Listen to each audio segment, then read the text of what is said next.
Hello viewers, আসসালামু আলাইকুম। আরেকটি ভিডিওতে আপনাদের সবাইকে স্বাগত জানাচ্ছি।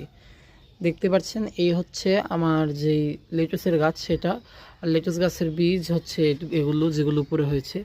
এই যে লেটুসের পাতাগুলোর অবস্থা একদমই ভালো না, গাছটা কিন্তু বেশি দিন বাঁচবেও না। শুধু এই বীজগুলো যতদিন আছে ঠিক ততদিনই। এখন আমি আপনাদেরকে দেখাবো কিভাবে এই লেটুস গাছ থেকে বীজগুলো কালেক্ট করতে হয়। বীজ কালেক্ট করতে হলে প্রথম বুঝতে হবে যে বীজটা পেকেছে কিনা।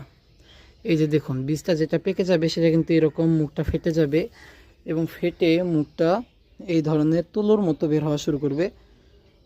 আপনারা আশা করি দেখতেই পাচ্ছেন। অন্যগুলোর কিন্তু পেটগুলো মোটা এবং মুখটা বন্ধ। আর এটার দেখুন যে কিন্তু পেটটা যতটুকু মোটা, মুখটা এর থেকে আরও বেশি মোটা, মানে মুখটা ফেটে গেছে। এটা কিন্তু ভুলে তুলে ফেলেছি, এটা কিন্তু পাকা না। পাকা হচ্ছে শুধু এই ফোলাটা, যেটা কিনা ভেতর থেকে সব তুলোর মতন বেরিয়ে যাচ্ছে। আরও একটা পাকা পেয়েছি, এটাকে তুলে নিই।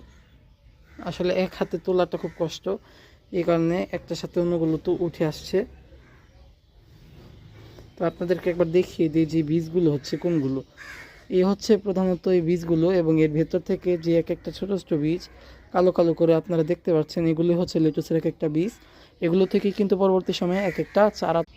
তো এই বীজগুলোকে কিন্তু আমি আমার অন্যান্য বীজের মতনই টিস্যুতে রেখে সংরক্ষণ করতে চাচ্ছি।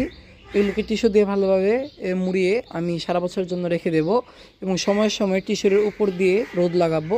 যখন লাগাবো তখন তো আপনাদেরকে দেখাবো। আপাতত এগুলোকে আমি এই উচ্ছিষ্ট যে ছাল খোসা ময়লাগুলো ফেলে শুধু বীজগুলোকে টিস্যু দিয়ে মুড়িয়ে রেখে দেব।